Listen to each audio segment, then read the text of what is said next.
चलिए दोस्तों बात करते हैं एक और नई क्वेश्चन के बारे में। इस क्वेश्चन में एग्जामिनर ने कहा 8 क्रमागत प्रकृति संख्याओं का औसत 38.5 है। इन 8 संख्याओं में से सबसे बड़ी संख्या क्या है, ये एग्जामिनर मुझसे पूछ रहा है। तो चलिए आइए सॉल्व करते हैं। दो तरीके से करेंगे, एक्स से और एक डायरेक्ट से। देखिए एग्जामिनर ने क्या दे रखा है, मुझे जो औसत दे रखा है वो 38.5 दे रखा है। इसका मतलब पहली संख्या, दूसरी संख्या, तीसरी संख्या, चौथी संख्या, पांचवी संख्या, छठी संख्या, सातवीं संख्या, आठवीं संख्या होगी। यानी कि ये जो बीच की दो संख्या होगी, ये दो संख्या, इनको दोनों को जोड़ के अगर 2 से भाग करूंगा तो मेरे को इन आठों संख्याओं का औसत मिल जाएगा। अगर मैं 38.5 को अगर 2 से मल्टीप्लाई कर दूं तो मेरे पास में सम 77 आ रहा है। यानी कि यहाँ पर जो दो नंबर आएंगे उन दोनों का सम क्या आएगा, मेरे पास में 77 आना चाहिए। अब 77 यानी कि यूनिट नंबर मेरा लास्ट में 7 है, तो कैसे आएगा, या तो मेरे पास में 8 प्लस का आपका 9, या फिर मेरे पास में 4 प्लस का या 3 हो, या 3 प्लस का 4 हो, यूनिट नंबर यानी इकाई अंक।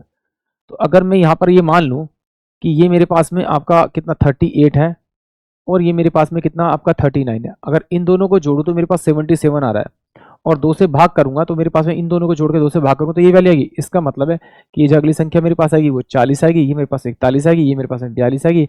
यानी कि 42 जो होगा वो इस क्वेश्चन का करेक्ट आंसर होगा, यानी कि ऑप्शन सी। एग्जाम में तो इसी तरह से कर रहा है। अगर छोटी संख्या पूछता तो मेरे पास में कितनी होती है, आपकी 37 होती, ये आपकी कितनी 36 होती, और ये कितनी होती है आपकी 35 होती। यानी कि फिर आपका जो छोटी संख्या जो होती है वो 35 होती। चलिए इसको एक बार एक्स के तरीके से भी कर देते हैं, क्योंकि जिसका बेसिक क्लियर नहीं होगा उसको थोड़ी सी प्रॉब्लम आएगी।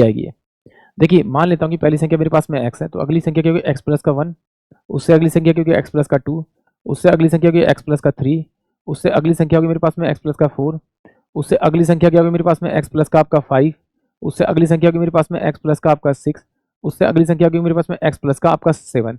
ये टोटल मेरे पास में 8 संख्या होगी, 8 संख्या। तो जब इनको जोड़ूंगा तो मेरे पास में सम जो आएगा वो 8x आएगा प्लस का।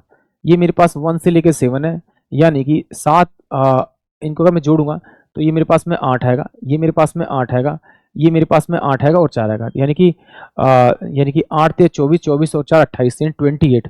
सम इनका 20 है। इन सबको मैं अगर जोड़ूंगा और मैं अगर 8 से डिवाइड करूंगा तो उसका औसत आना चाहिए मेरे पास में 38.5 के बराबर आना चाहिए। ठीक है, सोल्व करूंगा तो इसको मैं सोल्व करूंगा, इस 8 से तो 8 चल जाएगा, तो x प्लस का ये कितना हो जाएगा 4 दूनी 8 और 4 सत्ते 28, यानी कि 3.5 बराबर में कितना होगा 38 पॉइंट आपका 5 हो जाएगा। तो जब मैं उसको इधर भेजूंगा तो x इजकल टू कितना हो जाएगा आपका ये हो जाएगा ये हो जाएगा आपका कितना आपका, यानी कि ये हो जाएगा 35। यानी कि x की वैल्यू मेरे पास में 35 आ गई, 35। तो यहाँ पे अगर मैं x की वैल्यू 35 रखूंगा तो ये मेरे पास में 36 होने वाला है, ये मेरे पास में 37 होने वाला है, ये मेरे पास में 38 होने वाला है, ये मेरे पास में 39 होने वाला है, ये मेरे पास में आपका कितना 40 होने वाला है, ये मेरे पास 41 होने वाला है, और ये 42 होने वाला है। और एग्जामिनर मुझसे यही पूछा है, यानी कि ऑप्शन सी। आई होप आप सभी को क्वेश्चन समझ में आया होगा।